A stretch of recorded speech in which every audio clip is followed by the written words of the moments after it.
Bonjour et bienvenue. On débriefe la journée 16 de National 2 avec une première défaite du Sporting à Bord-Rencontre face à Thonon-Évian avec mes deux envoyés spéciaux Manu et Jérôme qui étaient présents au stade. On va commencer par Jérôme, qui va un peu me donner son point de vue sur la rencontre et puis après on divergera parce qu'on a quelques petites choses à dire. Jérôme, c'est à toi. Typiquement, c'est le genre de match où presque parler du contenu me paraît secondaire.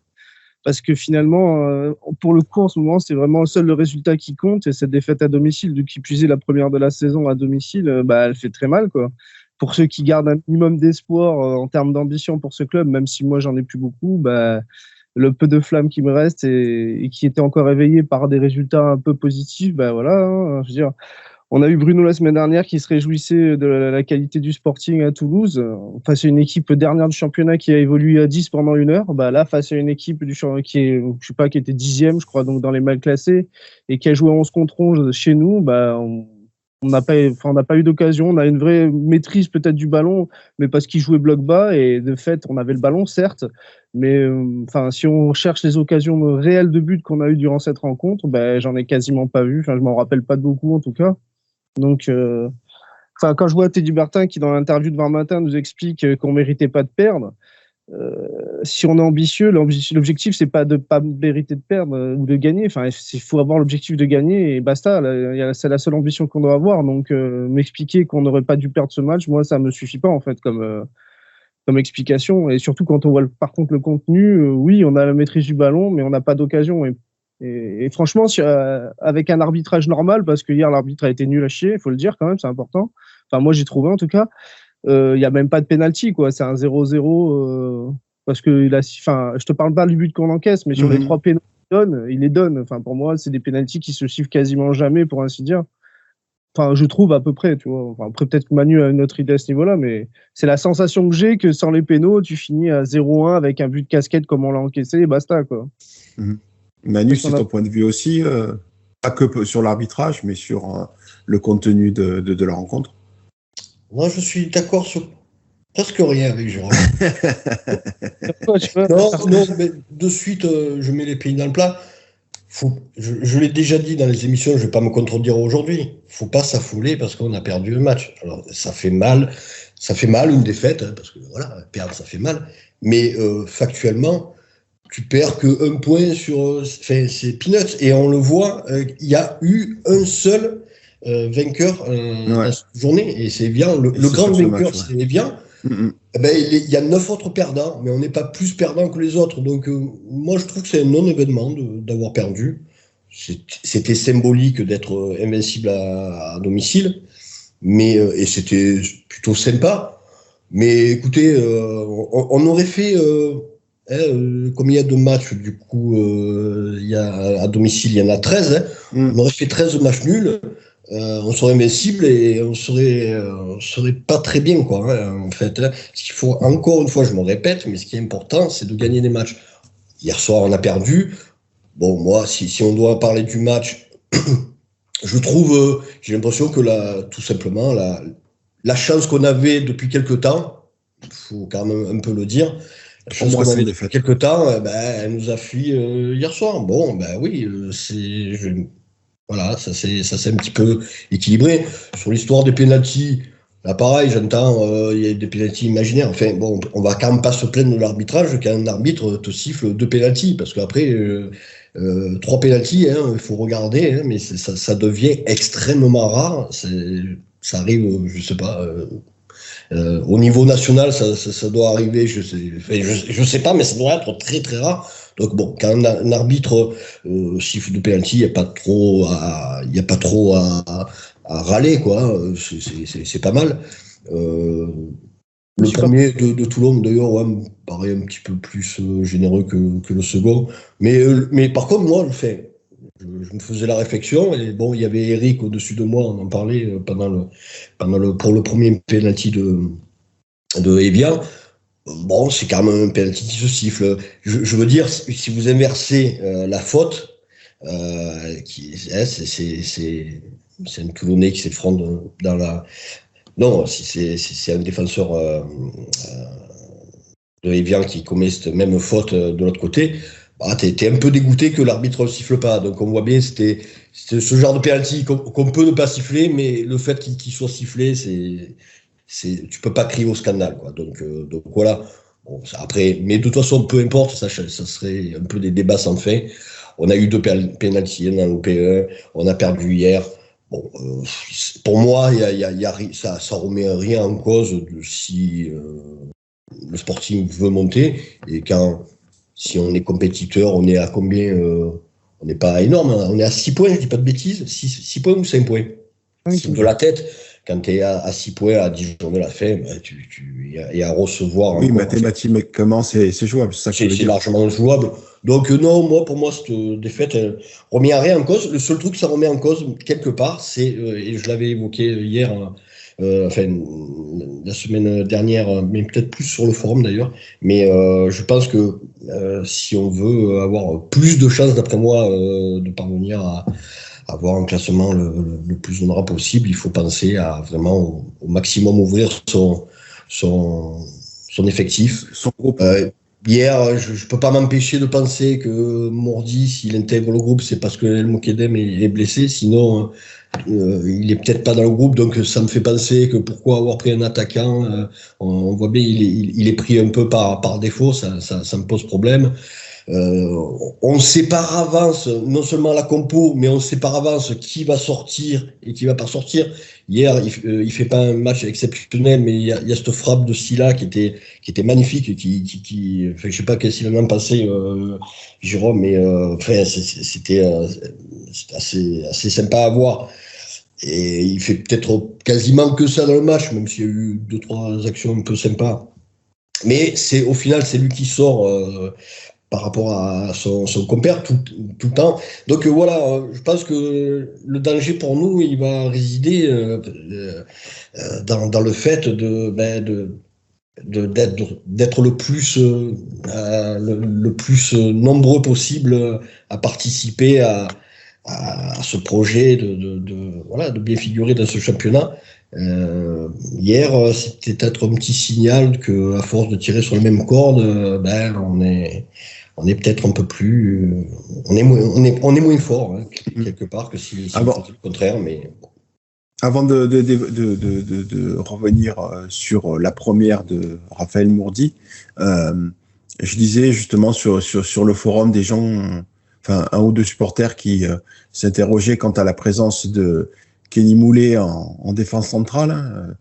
Là où on a un Anto Wasfan, et ça rejoint un petit peu ce que tu disais concernant le fait que le groupe est déjà relativement restreint, il est peut-être encore plus en se privant de joueurs formés à ce poste. Bien sûr. Voilà, donc je te coupe, hein, mais c'est vrai que c'est une discussion que beaucoup, j'ai entendu hier soir, je suis un peu resté après le stade et beaucoup de personnes le pensent. Hein. Se priver de Moulé au milieu de terrain, on préfère qu'il dépanne derrière, se priver de Anto Wasfan qui est dans son poste de prédilection. Et beaucoup disent, voilà, il manque au milieu. Donc, et c'est pas que des supporters qui disent ça, c'est aussi des gens qui ont entraîné. Enfin, il y a des. Voilà, quand on reste derrière la Dopalens après le match, on rencontre du beau monde et qui ont ce genre de discours. Donc, on peut pas les cataloguer comme. Leur avis a aussi de la pertinence. Donc, ça, c'est vrai que ça rejoint ce que je dis sur Mourdi. Voilà, il y a ce cas concret, Moulé, Wasfan derrière, etc. On se contente de peu, et quand je pense qu'il faut vraiment élargir les horizons pour être le plus performant possible. Mais je te laisse la parole, je parle beaucoup là. Oui, non, mais c'est Mourdi qui provoque. Qui provoque le penalty. Oui, ben oui, il faut le souligner. Je trouve qu'il fait une belle petite entrée pour un joueur qui a été un peu mis de côté. Et puis un joueur de N3, parce qu'on va pas le cacher, mais on l'évoquait en off avant de démarrer l'enregistrement de l'émission, mais c'est vrai qu'on lit ou on entend beaucoup de gens qui se plaignent d'un recrutement réalisé en N2, N3, là où on voudrait des joueurs ayant évolué à plus haut niveau. C'est des équipes qui sont montées avec ce type de profil. Il y en a plein, à commencer par Marignane la saison dernière. C'est des gens qui ne sont pas très observateurs parce que il suffit de regarder nous-mêmes et puis ce genre de recrutement, ce que ça a pu donner dans un passé vraiment pas si lointain.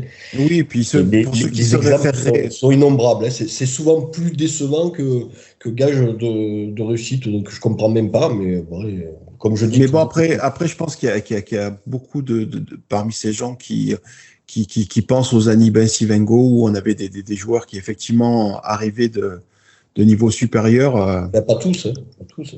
Non, mais on en a eu. Je pense qu'ils pensent à cela. Sauf que quand on discute et qu'on est un peu observateur, sans se la raconter, on voit très bien que le niveau n'est plus le même que celui qu'on a pu connaître il y a bientôt 20 ans maintenant. Hein. Il y a 20 ans d'écart. Oui, et puis en plus, il y avait beaucoup d'anciens Toulonnais. Hein, c'est ça. C'était les restes, c'était nos restes de nos années glorieuses. C'était une espèce de synergie comme ça qui n'est plus possible aujourd'hui, puisqu'à force de rester amateur, on n'a plus de tête de pont comme ça, qui étaient de jeunes, qui étaient prometteurs et qui auraient pu finir professionnels et qui ont eu après ce parcours avec nous pour un peu redorer le blason du Sporting, mais c'est plus possible. Mais voilà, on peut pas comparer. Mais si vraiment on est très factuel, on peut regarder à chaque fois qu'on a misé sur des anciens pros. Je pense aussi à Marais, je pense à ça a très rarement été concluant. Je sais pas, mais en termes de pourcentage. Il y a facilement 50% d'échecs, facilement. Et je pense même plutôt plus. Mais oui, sur un avenir récent, on peut effectivement penser à Marin, on peut penser à Sao, on peut penser à Echergui aussi, qui a eu beaucoup de mal, notamment lors de sa première année à N2. Enfin, voilà, l'exemple, il y en a. Et par contre, un Viviani qui a jamais été... de grâce, on avait notre Guy Lavogui, pour le coup. Quand on regarde les joueurs, même Jérôme Lemoine, il arrivait de National 3, hein, il me semble, enfin de CFA2, il arrivait de plus bas. Hein. Jérôme Lemoine, c'était voilà, mais encore une fois, c'est des débats. Il faut savoir bien recruter, tout simplement. Après, National 3, National 2, National, on s'en fiche, c'est pas le problème. Oui, aujourd'hui, de toute façon, c'est vrai qu'on peut être déçu de cette défaite, mais encore une fois, ça faisait 3 mois que le Sporting n'avait pas connu ça. Tu l'as justement souligné, Manu, finalement, rien ne bouge au niveau du classement, si ce n'est qu'il y a 2 équipes qui nous rejoignent au nombre de points et qu'il y a 3 quatrièmes ex aequo. Vas-y, Jérôme. Se dire, perdu, c'est pas grave, c'est normal. Non, c'est pas ça, c'est pas de cet ordre-là, pas du tout. Attendez. Mais vas-y. Hein. L'ambition, il paraît. Enfin, je sais pas, c'est ce qu'on m'a dit. Et hier, tu m'expliques que tout le monde a fait match nul, donc c'est pas grave qu'on perd. Mais c'était l'occasion, justement, de reprendre des points. Bien sûr. Mais combien t'as d'équipes qui peuvent dire la même chose? Ah, mais moi, je suis écœuré. C'est tant sur le contenu que sur le résultat. Vous êtes fous, quoi. Non, sérieux, on est en mode on a perdu, pas grave, on a perdu qu'un point par rapport à toutes les autres équipes. Mais arrête, mais je suis fou. Moi. Je suis rentré hier, j'avais les boules. Hein. On te parle mathématiquement. Non, mais moi je te parle de maths. J'ai compris, mais hier tu reçois le 10e. Non, mais s'il te plaît, alors. Moi, j'entends ce que tu dis, mais là, sur ça, ne parle pas de ça, justement, parce qu'il ne faut pas parler de 10e. On sait très bien que Evian, pour moi, d'ailleurs, hein, là aussi, je vais me répéter, mais on va beaucoup se répéter, mais c'est un des 4 meilleurs effectifs de la poule. C'est très bien. Sur le papier, complètement. C'était pas sur le papier. On sait très bien que c'est pas une équipe qui est à ce niveau. Là, elle était en plus dans une mauvaise passe. Hier, elle était bonne à prendre. On le voyait. C'était une équipe qui était quand même assez fébrile et tout. Elle a eu besoin d'ailleurs d'un penalty et d'un but un peu casquette, donc cardinal et un peu fautif, mais en même temps, c'est tellement un concours de circonstances ce but qu'on peut même pas trop l'accabler. Bon, voilà, il y a eu but, peu importe. Mais voilà, bon, Evian, on savait très bien que était 10e, mais c'est une équipe qui. Je veux dire que c'était facile à prendre. Sur le papier, oui, mais après, papier, moi, je pense tout l'inverse. C'est-à-dire que comme je l'ai écrit dans l'article du MAO ou à travers mes échanges, c'est que oui, si on se fie qu'au classement et aux derniers résultats, oui, c'est une équipe bonne à prendre, sauf qu'il y a quand même eu pas mal de choses. C'est-à-dire que déjà, ils se sont renforcés et l'un de ces renforts marque hier soir. Au-delà de ça, tu as quand même un président qui a fait un communiqué audio-vidéo où, en gros, il appelle à l'union sacrée. Non, j'ai aimé d'ailleurs son discours. Ouais. Et où, en fait, il appelle aussi bien les supporters que les partenaires diverses et variés du club à faire front. Et je trouve que c'était peut-être le pire moment pour accueillir cette équipe.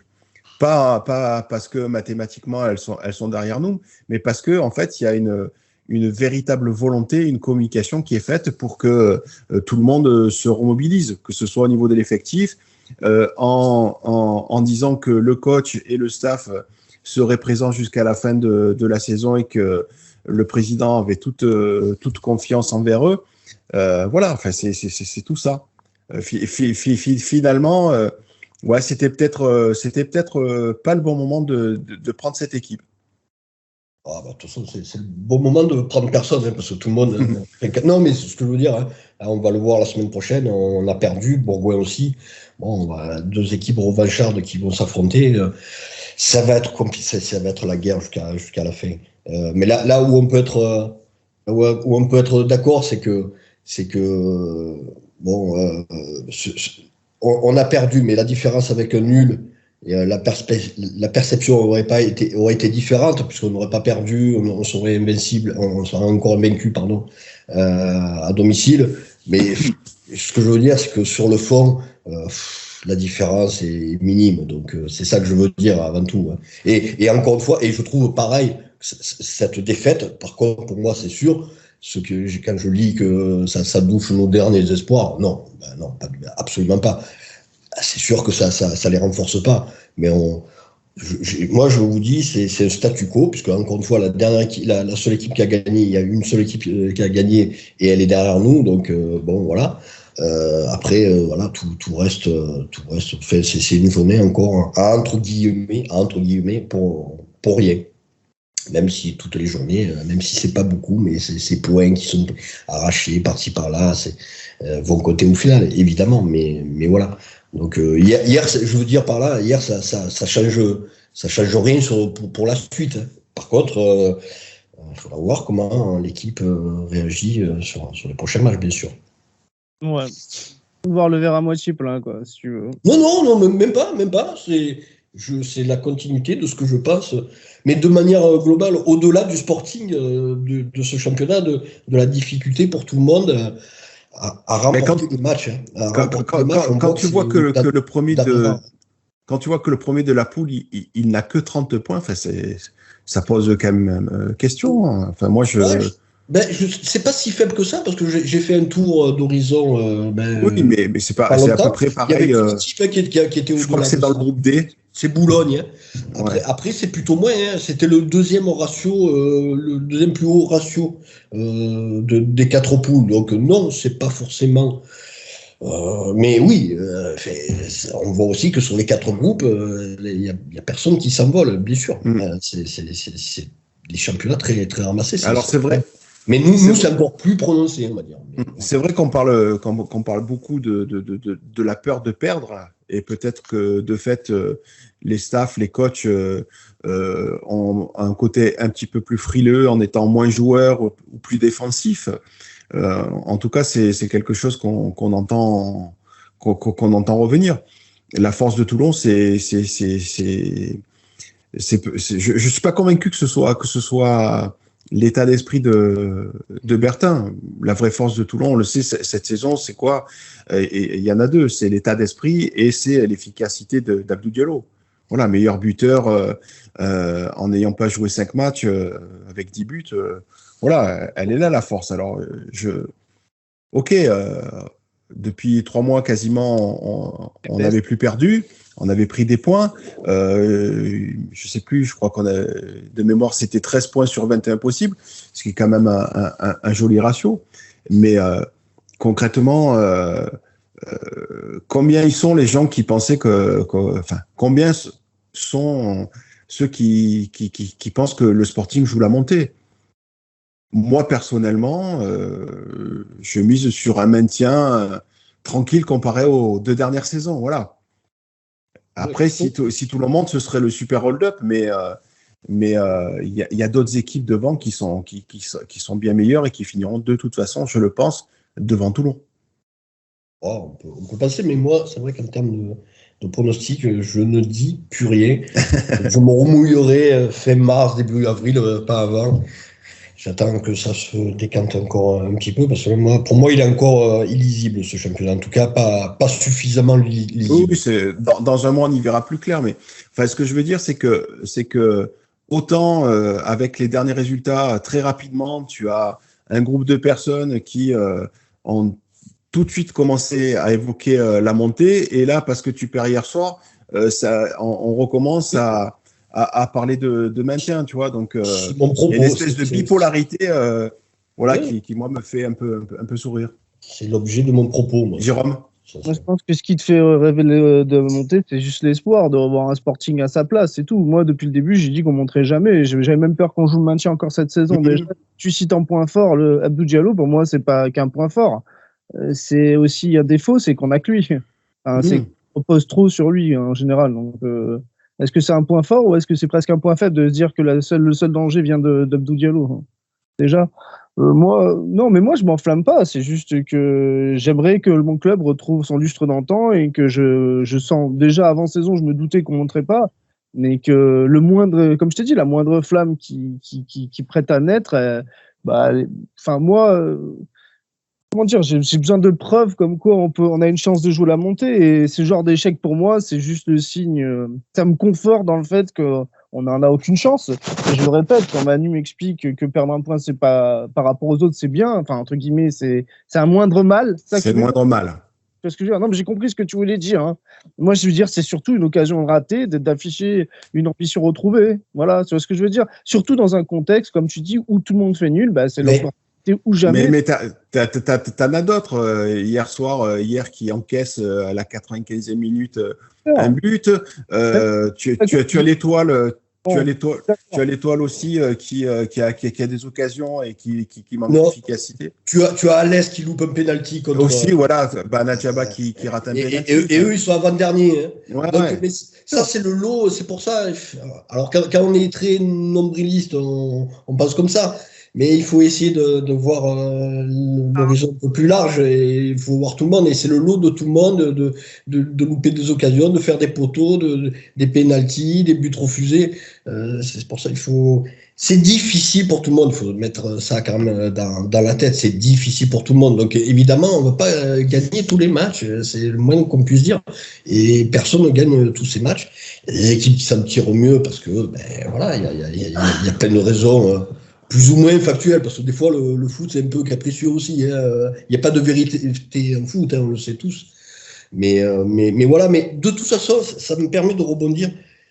On parle, voilà, on veut croire qu'on a de l'ambition et qu'on peut y croire à une montée, etc. Mais de toute façon, je pense qu'on passe à côté, parce que le Sporting aujourd'hui, si on regarde sa première, c'est comme c'est,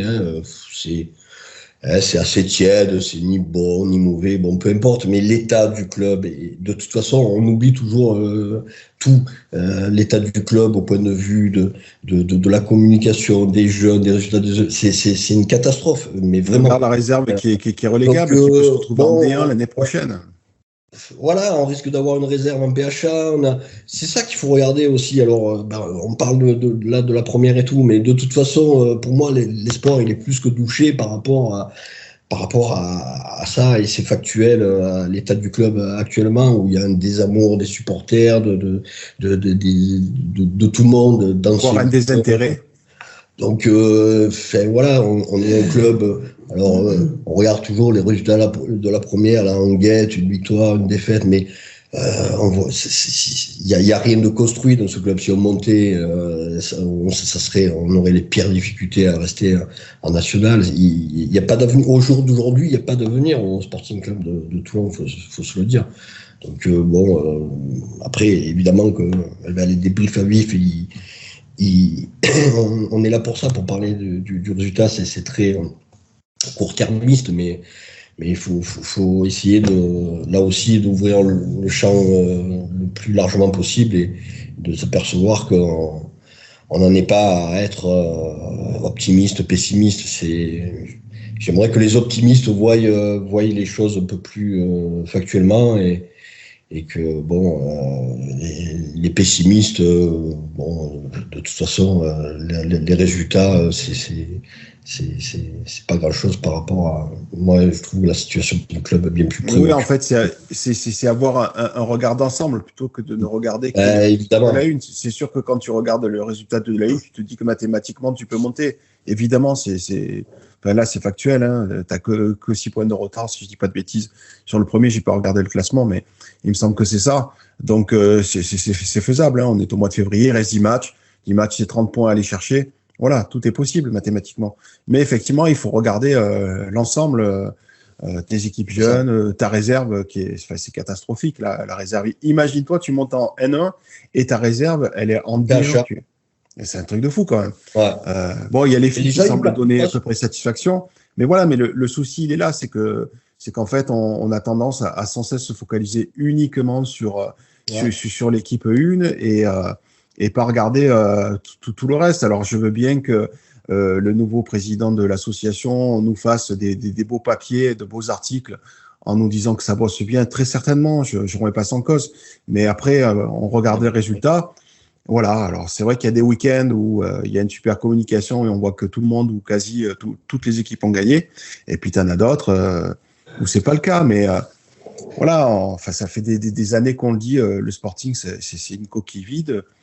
Et moi, je continue de le penser. Voilà. Et puis, tu as toujours des optimistes, des gens qui pensent que. Mais à côté il faut espérer, il faut s'appuyer quand même sur des choses un petit peu concrètes quand même pour espérer. Tu espères pas pour espérer, comme je sais pas une lumière qui arrive que tu n'attendais pas. Enfin, c'est pas ça espérer. Il faut quand même espérer sur des choses concrètes. Et aujourd'hui, c'est quoi l'espoir réel pour que Toulon retrouve durablement sa place? Il n'y en a pas. Concrètement, il n'y en a pas. Ou alors, moi, je veux bien qu'on m'explique quels ils sont. Ça serait intéressant de savoir. Mais moi, j'ai beau regarder de partout, je ne vois rien. Donc c'est pour ça que ça m'aide encore plus à relativiser cette défaite d'hier soir, qui pour moi, en plus par rapport à ce que je pense de ce championnat, ne remet rien en cause. C'est une info, on a perdu pour la première fois.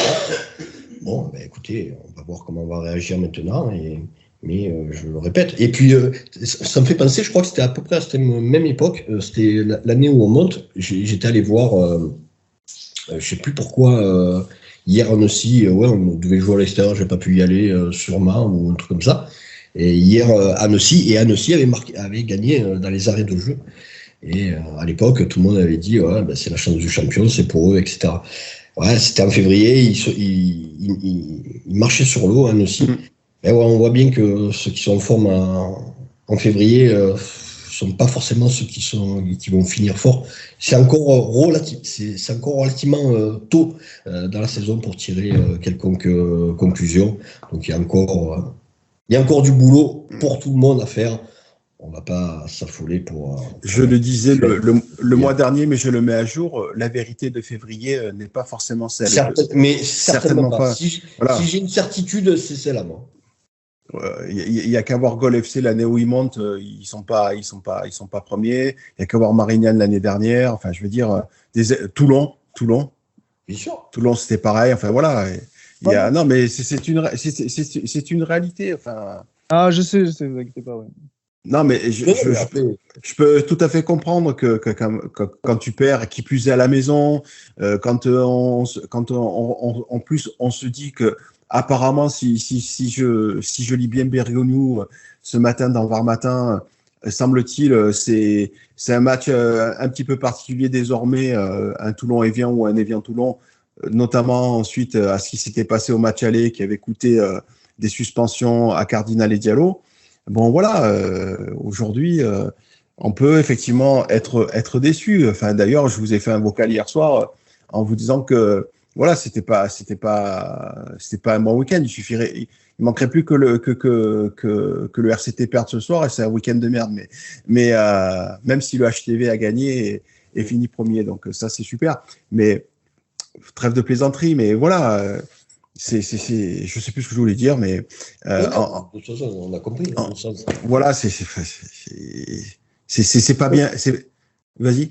Non, mais je dis hier soir, parce que pareil aussi, on dit hier, bon, Bertin trouve qu'il aurait pu gagner, mais enfin, quasiment les meilleures actions sont plutôt du côté de Evian, hein, je suis désolé. Hein. C'est vrai en première mi-temps, et en deuxième mi-temps, c'est un peu plus partagé, mais pareil, au nombre d'actions, enfin, je sais pas, j'ai quand même le sentiment que hier soir, on a eu, avec cette réussite un petit peu en moins, ben voilà, on est passé à la trappe, mais ça a basculé sur un fil pour nous pendant quelques temps. Ben là, ça a basculé sur un fil contre nous. Il faut être un peu beau joueur. Bertin, il mise que sur Diallo, et tu l'as dit, sur les forces et l'état d'esprit. Moi, je trouve que pour espérer plus haut, il faut quand même plus, voire bien plus. Donc, faut être beau joueur. Il pouvait pas gagner. Jusqu'à présent, il avait raison parce qu'il gagnait. Bon, on pouvait trop rien dire, même si on peut pas. On peut évidemment pas se satisfaire du rendu. Voilà. On peut critiquer même dans la victoire, évidemment. Et comme on peut minorer, en tout cas, entre guillemets, défendre dans une défaite. Mais ça repose sur pas grand-chose, la réussite de Bertin. Donc hier soir, voilà, la réussite qu'on a eue, par exemple, comme contre Alès, hein, qu'on s'en tire bien. Contre Alès, rappelez-vous, ce 3-0, et ça a failli faire 3-3.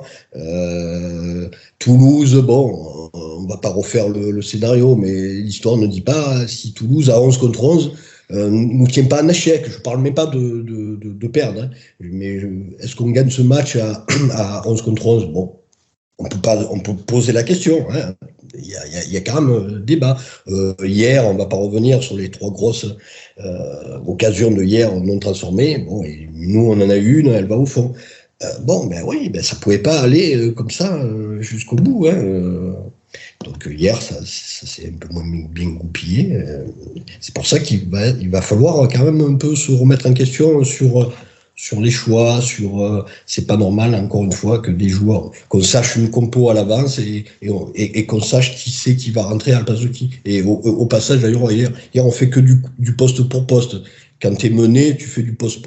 Moi, j'ai pas compris la rentrée d'Alion pour Romdani, où tu le mets plus haut, où tu le mets à une autre place, mais c'était du poste pour poste. J'ai pas compris. Tu fais rentrer un défenseur pour un défenseur. Après, on connaît aussi les qualités de Maxime à déborder, prendre son couloir.